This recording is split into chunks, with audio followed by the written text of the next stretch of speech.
What's going on, guys? I hope you guys are all having a fantastic day today. What we're going to be talking about is MLG Orlando, the recap of that event, and this thing that you guys see right in my hands, which is the Chronus Max.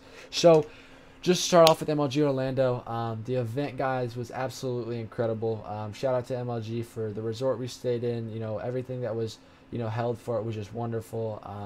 All the matches went smoothly. Everything was set up nice. The main stage was beautiful. It was awesome. It was a great crowd, great event, lots of cool fans, a lot of cool people.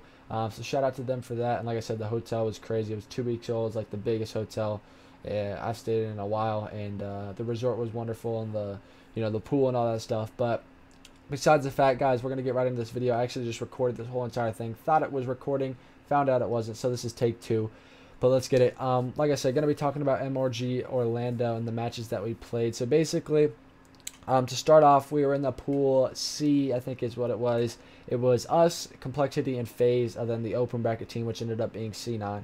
On Friday, we ended up playing Complexity first. That was our first match. We took that one pretty easily. It was 3-0. First map was Stronghold Hardpoint. Second map was Infection S&D, and the third map was Evac Uplink. We took that 3-0. I don't think any of the maps were really that close besides the Search and Destroy. We go on to play FaZe on Friday evening. We take the first map. I dropped like 52 kills the first map. That second S&D we lost. We weren't playing good at Search or CTF all weekend, which is very unfortunate. That was definitely our weakest game modes and our least practice going into the event. So we're definitely going to fix that come champs time. But like I said, we ended up losing that second S&D. The third map was Uplink Fringe. We took that one 8-5, so we were feeling good. We're like, look, we got CTF Stronghold. It's not our best CTF, but it's definitely not our worst. So we felt kind of confident in it. But like I said, CTF ended up being our worst mode all weekend. So we lost that. They had like full streaks, but then right in the get-go, they scored a flag in like a minute and 15 seconds. And usually CTF, first cap usually wins if they get streaks and stuff, just because it's so hard to, get out of the spawn trap. And then if you do get a pull or something, they have streaks to break it. But we ended up losing that CTF. So it was going last map. And it was Stronghold S&D, I think is. No, it was 100 S&D. We made a few mistakes here. I think we let Ian get a 1v3, and then they got a 1v2 as well, which is very unfortunate. So they ended up winning that like 6-4 or 6-3 or something last map, which sucks. But it is what it is. It was pool play.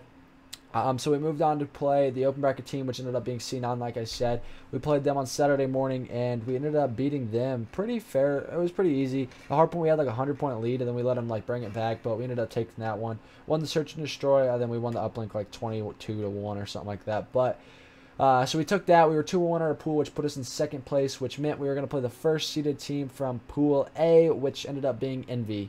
So we play Envy. We hop down 0-1 in the Stronghold Hardpoint. Danny had some frame rate lag the whole entire game, which was very unfortunate. We had a huge lead, but we ended up choking. He just couldn't get any kills, and the trades just didn't go in our way the rest of the map. Then we ended up losing the S&D. I think it was Breach is what second map was. So we hopped down 0-2. It was very discouraging. It was like, oh, geez. Like, come on, guys. Let's go. We can do this. We can definitely beat these guys. And it was Evac Uplink. We had about 2 minutes. We were down 2-9. So it was a 7-point lead. We were on bad side. We're like, look, we really got to turn up if we want to win this. Sam went on some crazy streak. It was probably the craziest game all weekend on the main stage. We ended up coming back somehow, beating them on Evac Uplink like 12-11. Sam intercepted the ball last second, which was awesome. We ended up winning that. So that put us at 1-2. We were down 1-2 to the series. It was CTF Fringe, went to overtime. We ended up capping like 45-50 seconds. Used our specialists on the next side, and they couldn't cap. So it was going to go last map. It was 100 S&D. We ended up clutching up. We lost that to FaZe. We fixed our mistakes, and it ended up paying off versus them. So we took that series, reverse sweeped Envy. We went on to play Optic Gaming, and the winners, no, it was winners semis. And we had the first map was Evac Hardpoint. We protected Rapid Fire, went with a different ban and protect strategy. I'm sure you guys saw that. Just because online we had been beating them with it. We hopped down like 180-40. Guys, we were down 140 points. We somehow brought this all the way back. Ended up winning that map. Hopped up 1-0. We were super hype. Everything was going our way at the end of that game. and we were super excited. We went into the S&D super confident. We ended up winning that 6-4. We had rounds that went in our favor, and we used our specialists pretty well and used a lot of teamwork in that map. But then it was Fringe Uplink. We were feeling very confident just because we knew CTF was in our strongest mode and S&D wasn't either this event. So going into this, we were like, look, we need to close this series out 3-0. We were up 8-6 with like a minute and a half left, something like that, and we killed all 4 of them. We ended up not getting a 1-point play and not blocking the back barn spawn, which was very unfortunate for us because it ended up converting to them getting all the kills, and they got a dunk, and it was tied 8-8, and they had ball control for like the last 15 seconds of the game. Krem ended up hitting up a 1, and we ended up losing that 9-8. Lost to CTF. I don't know what we were doing this whole weekend at CTF. We were just making silly plays. We ended up losing that. And then the last map S&D was Stronghold. We lost like 6-3, I think. Wasn't that close. So, you know, we were kind of like whatever, but we knew dropping down into the losers, we were going to drop on the same side of the bracket that we were on with Envy. So we're going to have a tough matchup once again. So we ended up facing off again against Envy on Sunday morning. We beat them on the first map, which was Breach Hardpoint. I stayed up all night Saturday night into Sunday morning watching them because they were down to C9. And we beat them on Breach Hardpoint. We lost the second Search and Destroy. I think it was like 6-3. Or no, 6-4. We could have had some plays that would have went in our way, and we probably could have ended up winning that map, but it didn't. So we were tied 1-1. We went into Infection Uplink, one of their best maps. They beat us on that. I think 13-4 is what the final score was.